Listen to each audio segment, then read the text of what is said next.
Tonight, Governor Sheriff Oborevwori expresses optimism over ongoing projects to resolve flooding in Asaba. Government emphasizes importance of strategic communication. Federal government launches nationwide vaccination campaigns.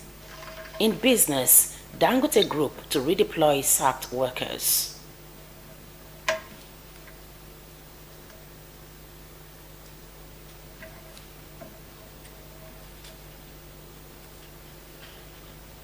Good evening. Thank you for joining us on Delta Television News tonight. My name is Onome Iyaroe.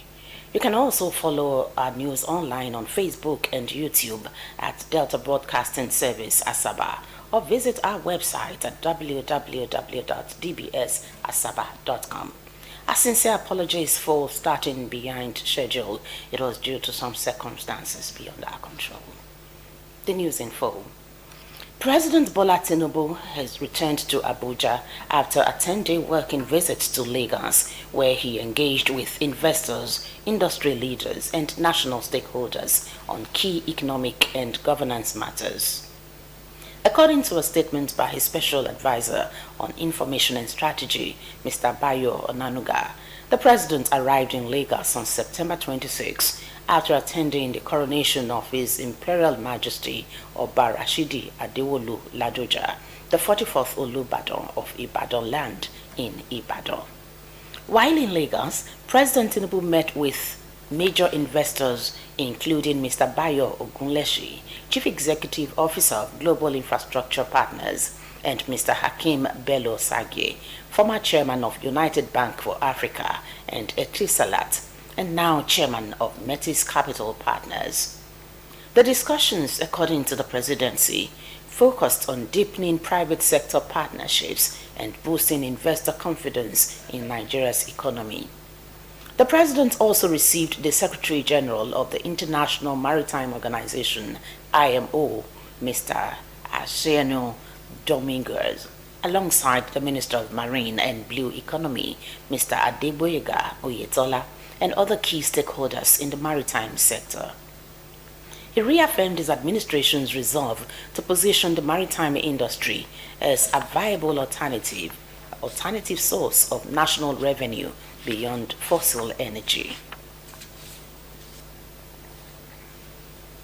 Governor Sheriff Oborevwori has expressed optimism that the long-standing problem of flooding in Asaba, the state capital, will soon be permanently resolved following steady progress on the ongoing multi-billion naira flood control project. Governor Oborevwori disclosed this during an inspection tour of the stormwater drainage system on the Summit Road, Asaba. Ejime Udoeme completes the report.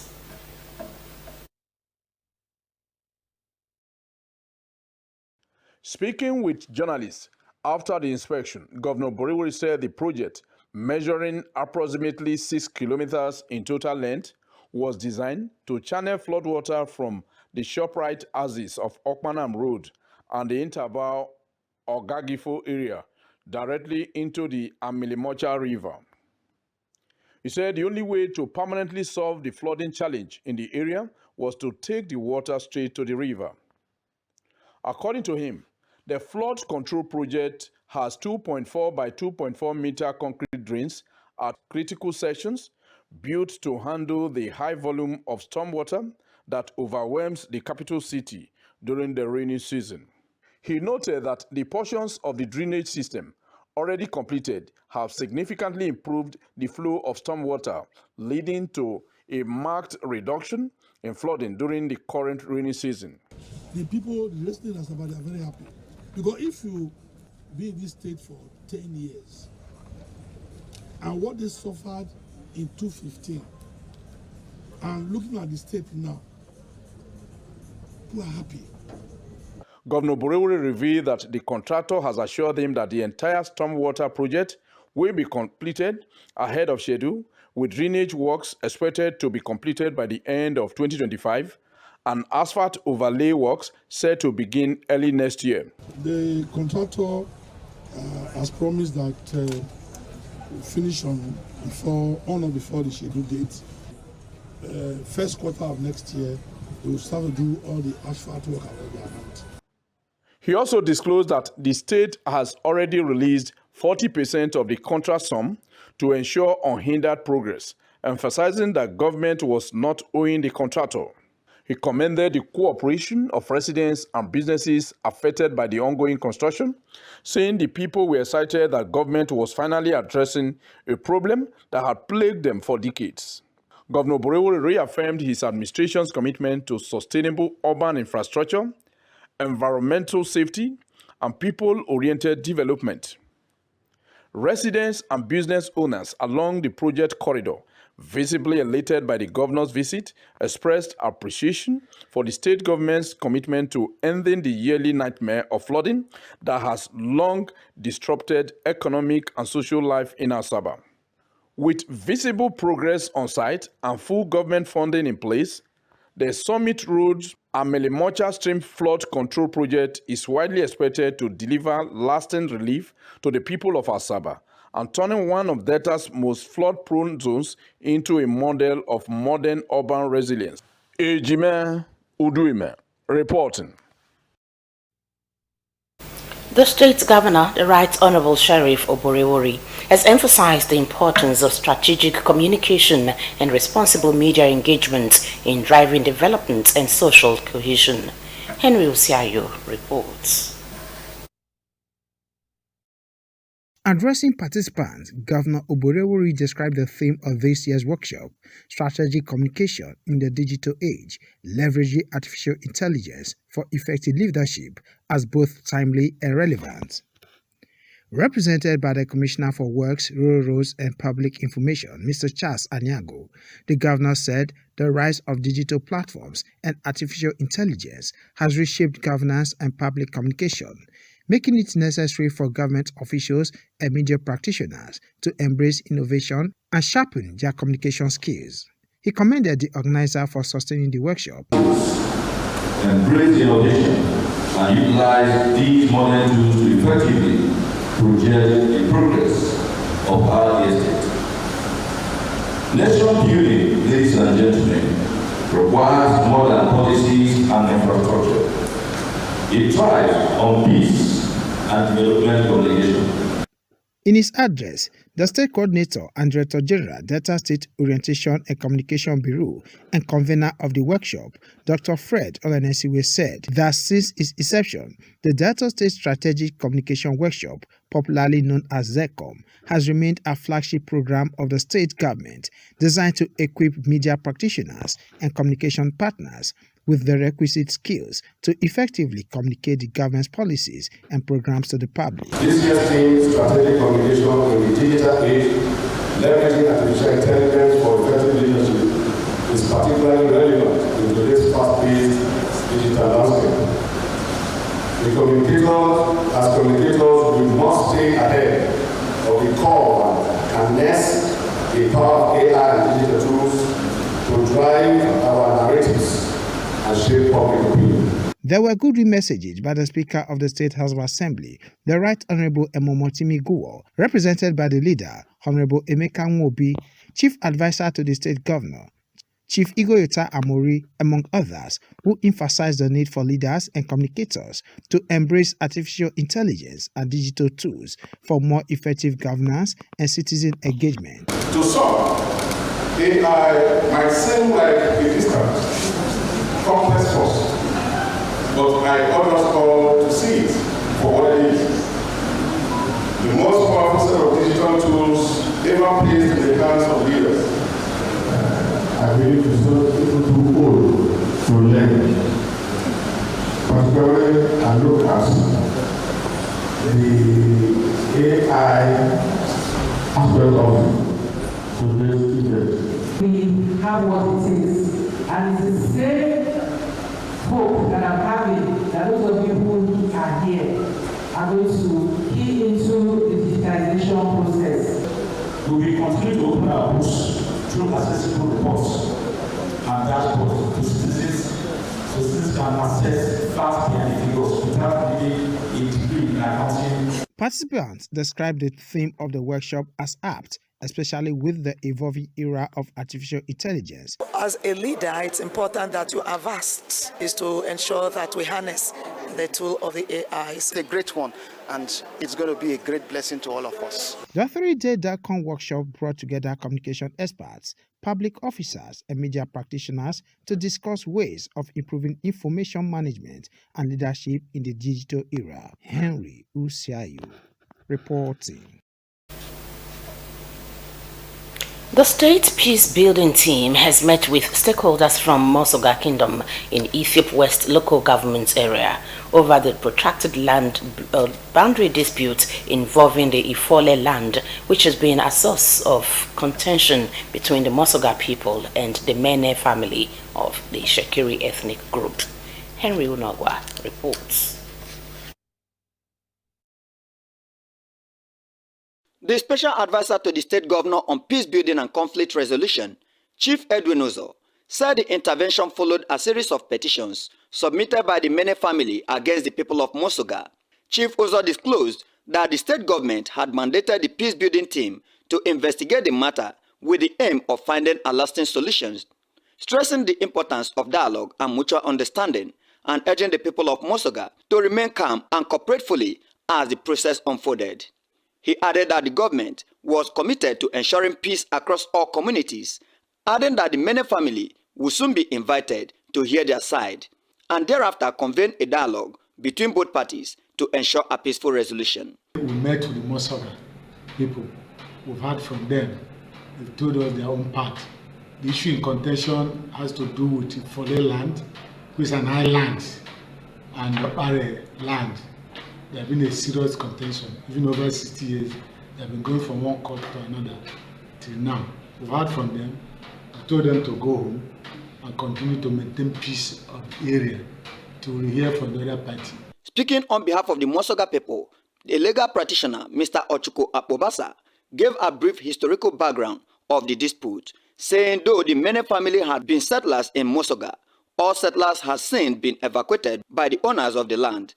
That of Bare land belongs exclusively to the people of Mosoga Kingdom.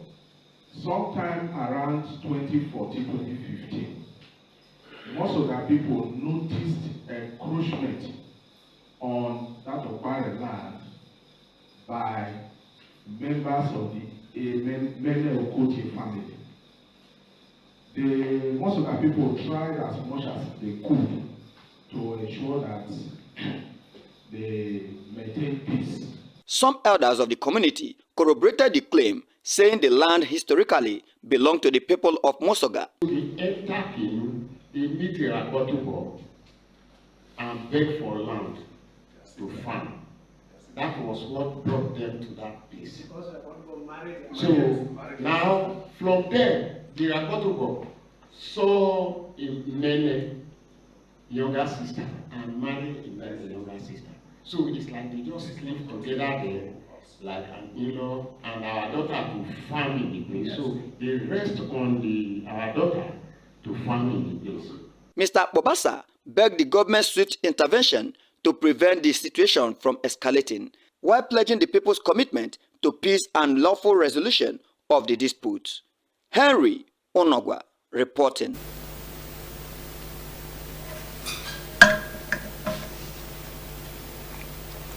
The Nigerian Jubilee Fellows Program, an initiative of the federal government funded by the European Union and implemented by the UNDP, has held a one-day skills and entrepreneurship program.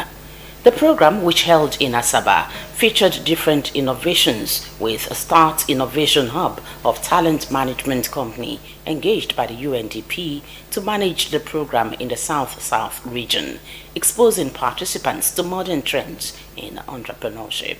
The report. The chairman of the Nigerian Association of Small and Medium Enterprises, NASME, Delta State Chapter, Lady Judith Nwachukwu, commended the Nigerian Jubilee Fellowship Program for the initiative, noting that it created a valuable platform for training young persons in entrepreneurship skills. She added that such skills would equip them with practical skills that address socio-cultural challenges, commenting government efforts at reducing unemployment in the country. Yeah, we're super excited to identify with such a program that is identifying talent of our youth, that is making them to be trained as entrepreneurs, giving them the opportunity to affect the socio-cultural issues we are facing in Nigeria. For instance, every fellow sent is a graduate to an organization. In a welcome address, Ms. Amen Chimi highlighted the role of the Nigerian Jubilee Fellowship in supporting young talents and organizations, saying the program foster innovation among youth and open doors for young professionals by providing mentorship, capacity building, and a supportive environment to thrive. Other speakers, including Mr. Xavier Henry, described the program as a strategic response to youth unemployment, as it helped young people gain in-demand skills while allowing organizations to access top talent, improve productivity, and reduce recruitment costs, among other gains. This program now match these fellows. Of course, they already signed into the program, and then we also have another group called the host organization, which are credible companies in the program. We will now match these fellows, match them to this host organization. At the end of the day, this host organization will have workforce, and then this fellow will also have the right amount of skills that they can either be retained by this host organization, which are these companies, or they can learn a good amount of skill for them to establish themselves out there. What the program seeks to do is to link talented graduates, who has been through a training system, and place them in host organizations so that for a period of 1 year, they can gain work experience, fine-tune their skills, build capacity, build experience for them to be, useful to the job market. They pledged that the fellowship will continue to play a role in bridging the gap between young graduates and the labor markets while promoting inclusive economic growth and development. Gloria Otolo reporting. As Nigeria marks yet another Teachers' Day celebration, many citizens have continued to emphasize that the key to the nation's future lies in how well its teachers are empowered. Bridget Agetu spoke with a cross-section of Nigerians on how teachers can be empowered to shape the future of Nigerian children. The report. The respondent said empowering teachers started with fair remuneration, adding that once teachers were financially stable, they could focus fully on shaping the future of the children. They stressed the need for continuous training and digital literacy, stressing that the world was moving fast and Nigerian teachers must be equipped with modern teaching tools. We are talking about empowering teachers for them to do better in the classrooms.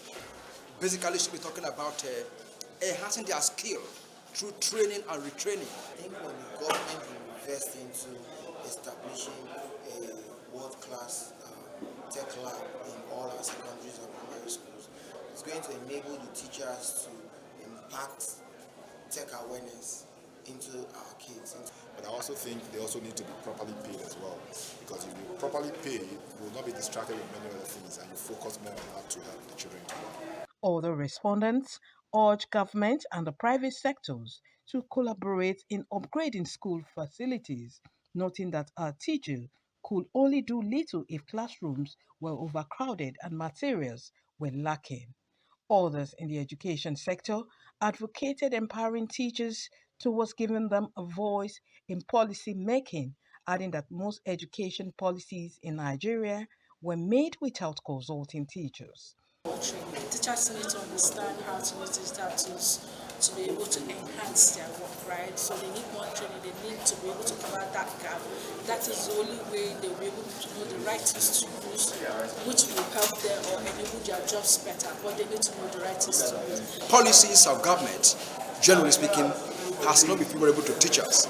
So if you're talking about empowering teachers for them to do better in the classrooms, basically should be talking about enhancing their skill. Others said motivation went beyond salaries and that teachers should be celebrated publicly, adding that awards, recognition and respect from the society will make more people proud to be teachers. The respondents called for stronger welfare programs such as health insurance, housing, and pension benefits for educators. Teachers are the roots of our future because they are close to our children, and our children is our future. We can always empower the teachers to do more for our kids. Empowering Nigerian teachers is not just about education, it's about nation building. When teachers are valued, trained, and supported, they can determine not only the future of Nigerian children, but also the destiny of the nation itself. Bridget Agitu reporting. University workers under the National Association of Academic Technologists, NAAT, have given the federal government a 14-day ultimatum to meet their demands, including the renegotiation of the 2009 agreement. The decision followed the 60th National Executive Council meeting held at the Federal University, Lafayette. The union warned that failure to act before the deadline, which began on October 5, would result in industrial action. NAAT President Comrade Ibeji Nwokoma said the union remained open to dialogue but would not issue further notice if government failed to respond after 2 weeks. The association expressed concern that since its inaugural meeting with the Mohammed Yayale Ahmed-led committee in December 2024, no progress had been made, even though a report was allegedly submitted to government. NAAT urged the federal government to act swiftly to avert a strike in the nation's universities.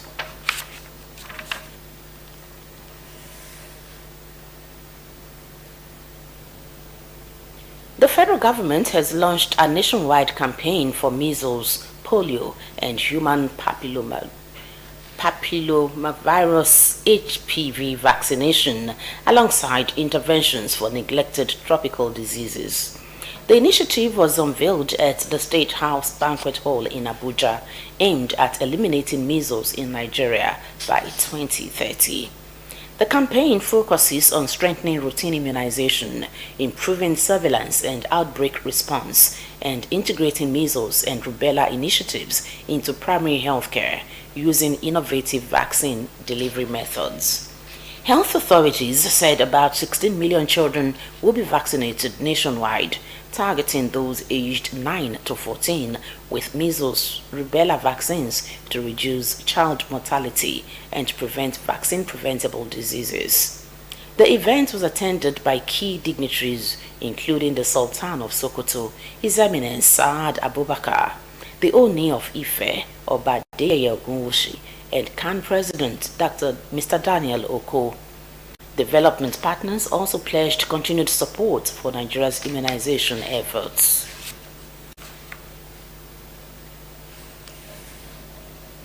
A nationwide vaccination campaign has been launched to protect 106 million children against measles, rubella, and poliomyelitis. The exercise, which began yesterday, targets children aged 0 to 14 for measles and rubella and 0 to 59 months for polio. Phase 1 covers 20 high-risk northern states and Oyo, while Phase 2 will extend to the remaining southern states in January 2026. Health workers will deliver vaccines through fixed posts, outreach centers, and house-to-house teams, and to reach remote and underdeserved areas. The campaign also integrates routine immunization with other child health services, including malaria prevention and treatment for neglected tropical diseases. The initiative comes amid outbreak of variant poliovirus type 2, measles and rubella across Nigeria and the Lake Chad Basin. Nigeria is coordinating with neighboring countries to halt outbreaks by the end of 2025 and eliminate risk by 2026. Minister of Health Dr. Ali Pati urged parents to embrace the campaign, assuring that vaccines are safe and they save lives. The exercise is supported by the WHO, UNICEF, Gavi, Rotary International, the Gates Foundation, Africa CDC, and local partners.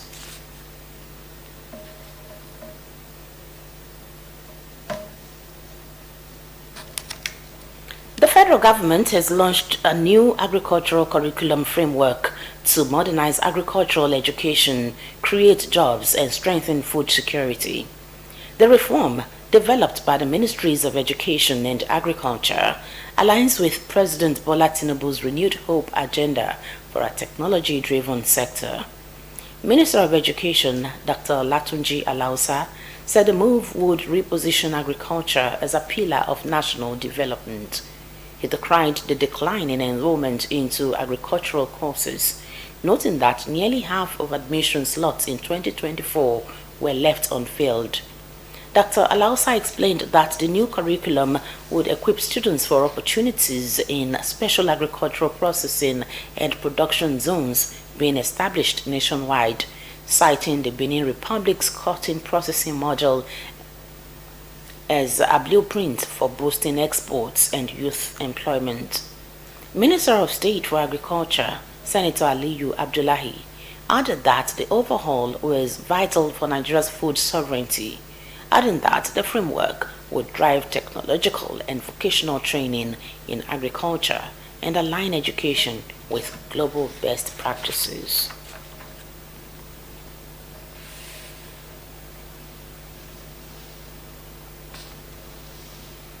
The federal government has declared Nnamdi Azikiwe International Airport, NAIA Abuja, as Nigeria's first fully cashless airport. This follows the nationwide rollout of the Federal Airports Authority of Nigeria, FAN, Operation Go Cashless Initiative. Speaking at the official launch in Abuja on Sunday, FAN's Managing Director and Chief Executive, Mrs. Olubunmi Kuku, described the developments as a pivotal moment in modernizing Nigeria's aviation sector, noting that it represents more than a technological upgrade, but a fundamental enhancement of the passenger experience. Mrs. Kuku announced that effective September 29, 2025, FAN began phasing out physical cash transactions at all revenue points across its airports, including access gates, car parks, and VIP lounges. The agency also launched the FAN Contactless Airport Card, a unified payment solution designed to enable seamless contactless transactions across all FAN-managed airports. According to Mrs. Kuku, the card offers a single wallet for multiple registered users, instant transaction notifications, an online dashboard for account management, and the ability to block lost or stolen cards immediately.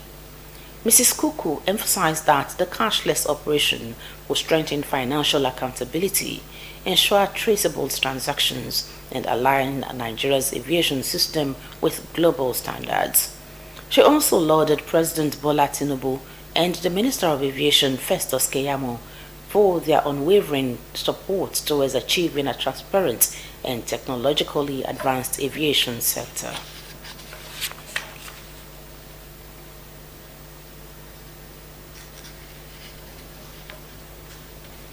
Governor Alex Otti of Abia State has responded to the claim by the Deputy Speaker of the House of Representatives, the Right Honorable Benjamin Kalu, that the state receives between 38 billion naira and 40 billion naira monthly as allocation from the Federation account. Mr. Otti clarified that Abia's total monthly allocation from the Federation Account Allocation Committee, FAC, including funds for local governments, stands at 15.625 billion naira. Honorable Kalu had reportedly made the claim while addressing supporters at an Independence Anniversary event in Umwa, where he compared the present administration's revenue with that of past governments. In a statement issued by his Special Advisor on Media and Publicity, Mr. Ferdinand Ekoma, Governor Otti described the figures quoted by the Deputy Speaker as inaccurate and misleading. According to the statement titled Governance in Abia, Setting the Record Straight, Mr. Otti expressed concern that such figures could be circulated without proper verification. The governor explained that despite exchange rate fluctuations from 460 naira to the dollar in 2023 to about 1,500 naira currently, his administration had managed state finances prudently to deliver projects and pay workers. He further noted that the depreciation of the naira and inflation have increased the nominal value of allocations but reduced their real value due to higher projects and import costs.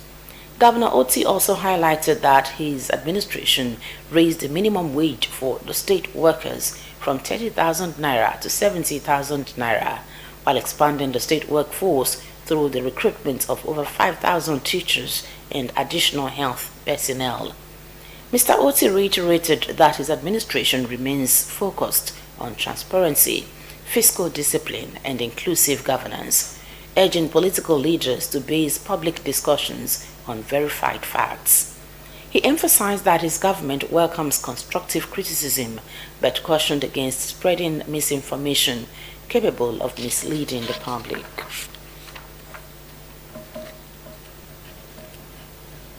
The managing director of the Nigerian Railway Corporation, NRC, Mr. Kayode Opefa, has attributed the August 16 Abuja-Kaduna train derailment to human error. He said preliminary findings showed that the driver exceeded the approved speed limit, causing the train to burst the point at a caution order zone. Mr. Opefa explained that the caution order is a point where trains are required to reduce speed while changing lanes. He said investigations were still ongoing, but confirmed that excessive speed was the major cause of the incident. He dismissed rumors of poor train conditions and disclosed that refunds had been processed for all passengers. According to him, 6 passengers sustained minor injuries and had been treated, while the exact number of passengers was being verified. Meanwhile, the Director General of the Nigeria Safety Investigation Bureau, NSIB, Mr. Alex Bade Jr., commiserated with affected passengers and assured that investigations had been deployed to the site to uncover the root cause and enhance rail safety. The Nigerian Army has said bandits terrorizing communities in Kwara were given a bloody nose by troops, denying reports that they were overrun. It said 148 Battalion RARE that it conducting clearance operations across Kogi and Kwara states have continued to record significant successes against the criminals. The clarification comes amid recent reports on social media alleging that bandits overran troops in Kwara and seized weapons and ammunition. Spokesperson of the 2 Division Nigerian Army, Lieutenant Colonel Polycarp Okoye, dismissed the report in a statement today, stating that the reverse was the case. A military source had revealed how the Nigerian Army, in collaboration with sister services and security agencies, eliminated a wanted terrorist kingpin, Kachala Meidawa, and 11 of his foot soldiers in the ongoing onslaught against terrorists in Kogi and Kwara states. The source revealed that some weapons and ammunition were recovered from the terrorists after the operation, adding that troops continued to pursue the criminals into their enclaves. Lieutenant Colonel Okoye reaffirmed the Army's commitment to deal decisively with criminals across the country. He urged Nigerians to disregard the false reports and continue supporting the military with timely and credible information that would aid ongoing operations. Staff of Delta Broadcasting Service, DBS Asaba, have been charged to discover their divine purpose and live with a clear sense of direction in order to fulfill their destinies on earth. The charge came at the DBS Asaba weekly prayer meeting. Henry Usiayo reports.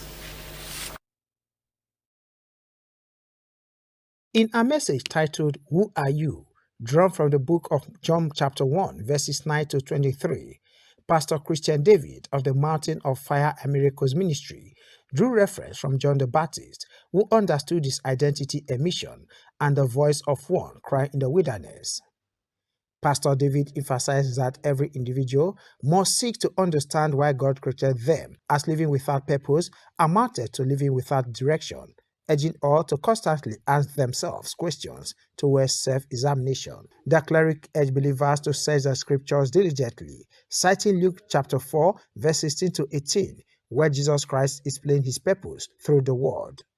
You know, most of us, totally Christians, they are busy pursuing shadows. You must lay aside every weight. Anything that is irrelevant in your life, you need to push it away. The prayers were offered for staff and management of the station, the state, and the country at large. Henry Usiayu reporting.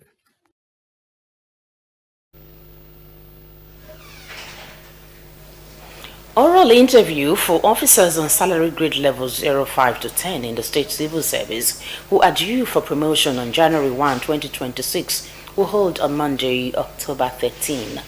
A statement signed by the Permanent Secretary and Director of Public Communication in the Ministry of Information, Mr. Harold Oji, says the interview will take place at the Civil Service Commission, Asaba, from 9 a.m. According to the statement, the interview will cover officers from the Office of the Head of Service, Directorate of Establishments and Pensions, Office of the Accountant General, Ministries of Agriculture and Natural Resources, Basic and Secondary Education, Economic Planning, Housing, Higher Education, Energy, Trade and Investments, Health, Science and Technology, Environment, Lands and Service, Works, Justice, Information, as well as other parastatals including Delta State Internal Revenue Service, offices of the Auditor General, state and local government, Directorates of Culture and Tourism, Transport, and the Office of the Surveyor General. The statement advised eligible officers to attend with their letters of first appointment and last promotion, confirmation of appointment, birth certificate, local government identification, academic credentials, NYC discharge certificate, and staff identity card. It stressed that only officers whose details have been duly forwarded by their various ministries and departments will be accredited to participate, while those whose promotion briefs are not submitted will be excluded, even as participation in the interview is a compulsory prerequisite for promotion to the next grade. The Delta State Micro, Small and Medium Enterprises Development Agency, DEMSMEDA, in partnership with the Office of the First Lady, Deaconess Tobore Oborewori, has announced plans to host the More Cap Up Grant Disbursement Ceremony tomorrow. A statement by the Executive Secretary and Chief Executive Officer, Mr. Godwin Adolo, says the event will hold at the Unity Hall, Government House, Asaba, with accreditation beginning at 9 a.m. and the official program starting at 11 a.m. It added that the More Cap Up initiative is part of the More agenda of the Oborewori administration, designed to strengthen entrepreneurship and provide economic empowerment for women in creative industries. According to the statement, a total of 320 women drawn from the 3 senatorial districts of Delta State will benefit from the financial support. The beneficiaries were carefully selected from rural communities to ensure fairness and wider grassroots impact. The statement added that the governor's wife, Deaconess Tobore Oborewori, will personally oversee the grant disbursement at the ceremony, as the program is aimed at promoting gender inclusion, rural development, and job creation through creative enterprise. It explained the vision of the initiative, noting the importance of supporting rural women in creative industries cannot be overemphasized. This initiative aligns with the state government's drive to promote inclusive economic growth through innovation and enterprise. The program is expected to boost rural entrepreneurship, enhance financial independence among women, and contribute to sustainable development in the state. You're watching the Delta Television main news. Still to come, Dangote Group to redeploy sacked workers. Details in a moment. So, there is a small problem. Despite all the entertaining ads we've created for you, some of you still haven't tried our services. Come on. First of all, we are a licensed microfinance bank. Sorry about that. For instance, you can open a business account with us and get our POS with it. It's good for your business. 99.99% reliable. I love it. Our card, it dey work. My money no dey hang. You can open a business or personal account with us in minutes. Ai na bude na daga wannan kujera. Our customer care is available. Abby? So, when it comes to reliability, security, convenience, and speed, you only need one bank. Join millions of happy customers. Download the MoneyPoint app or find an agent near you to get started. This ad is a MoneyPoint ad. Don't forget that.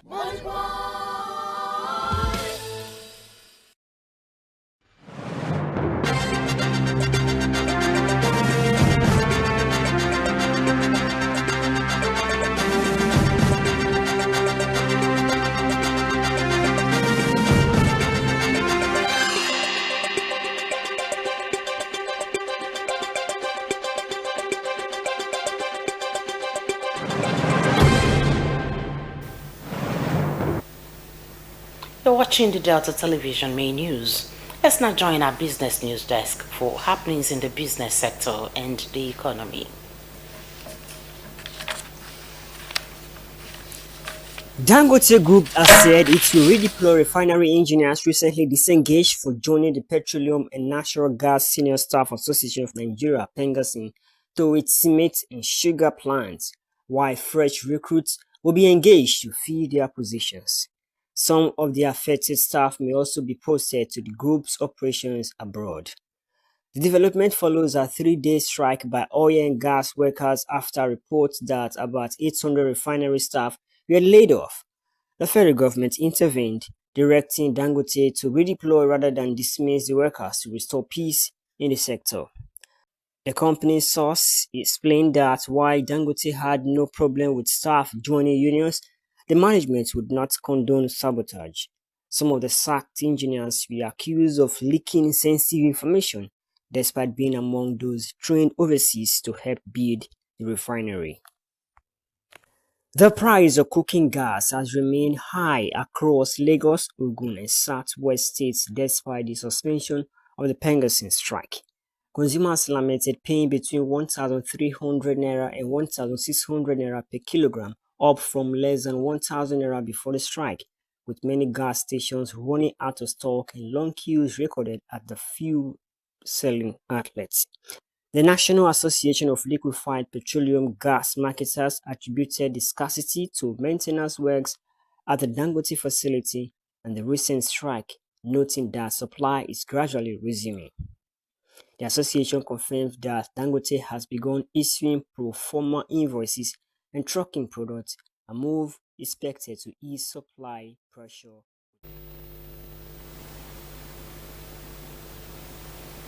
This is Delta Television main news. Coming up next is sports news with Henry Usiayo.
Good evening, and here's the sports news. Henry Usiayu is my name.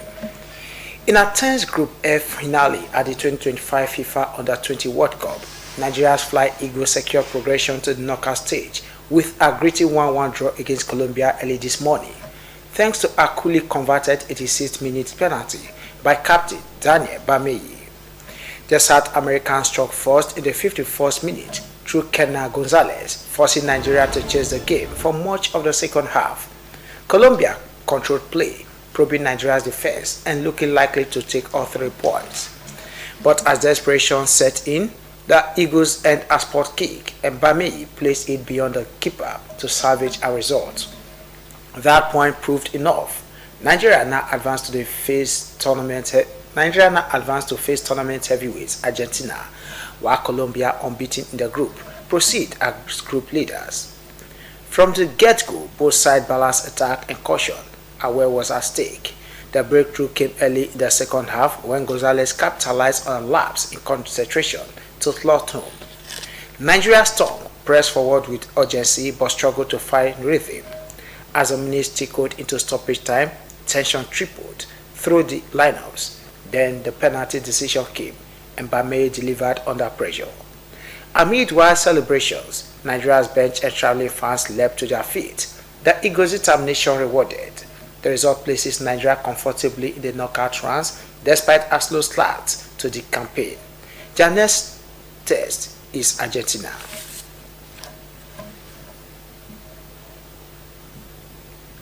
Warri Wolves grabbed an impressive away win, edging Barrow FC 1-0 at the Sani Abacha Stadium in Kano yesterday.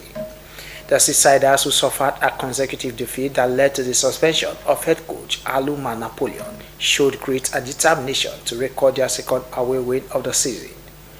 Buoyed from a new coastal hires balls they received from the Delta State Governor, Warri Wolves repaid the governor's kind gesture with an away win. A 29th minute goal from Justus Oanu proved to be the difference in a tightly contested encounter. Elsewhere, Enyimba and Rivers United played out a goalless draw, the Nigeria Premier Football League Match 7 encounter in Aba. Despite creating several scoring chances, both sides failed to find the back of the net, leaving the highly anticipated clash without a decisive outcome. The result keeps Enyimba in second place on the league table, trimming Nasarawa United lead to 3 points, while Rivers United slipped to 4th position with 12 points from 6 matches. In Ilorin, Abia Warriors continued their fine form with a 1-0 victory over Kwara United. Emeka Obioma converted a penalty 3 minutes after the restart to hand his side all 3 points. The forward has now scored twice in his last 2 matches for Imama Amakapabo's team, who climbed to 3rd place on the log. At the Lekon Salami Stadium in Ibadan, Shooting Stars left it late to secure a dramatic 1-0 win against Plateau United. Ismail Ayodele netted deep into the stoppage time to seal the victory for the Oluyole Warriors. Meanwhile, Bayelsa United and Ikorodu City settled for a 1-1 draw in Yenagoa. Elmo James opened the scoring for the host in the 26th minute, but Tosin Oyedokun equalized 7 minutes from time to rescue a point for the visitors. And that ends the sports news. Back to Onome Yarwe for the next of the bulletin. I am Henry Usiayu.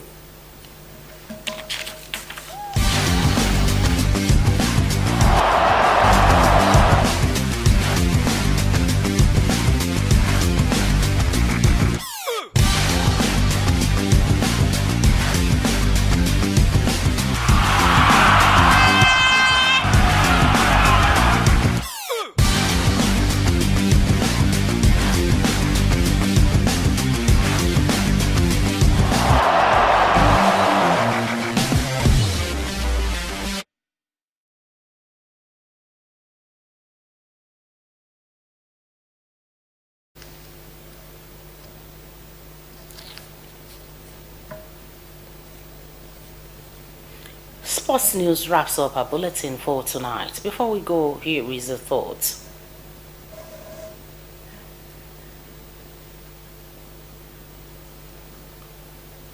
Never give up on what you really want to do. The person with big dreams is more powerful than one with all the facts.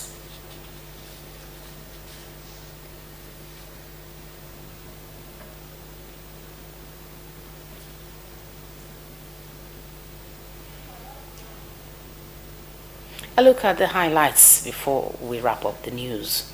Governor Sheriff Oborevwori has expressed optimism that the long-standing problem of flooding in Asaba, the state capital, will soon be permanently resolved following steady progress on the ongoing multi-billion naira flood control project. Governor Oborevwori disclosed this during an inspection tour of the stormwater drainage system on Summit Road, Asaba.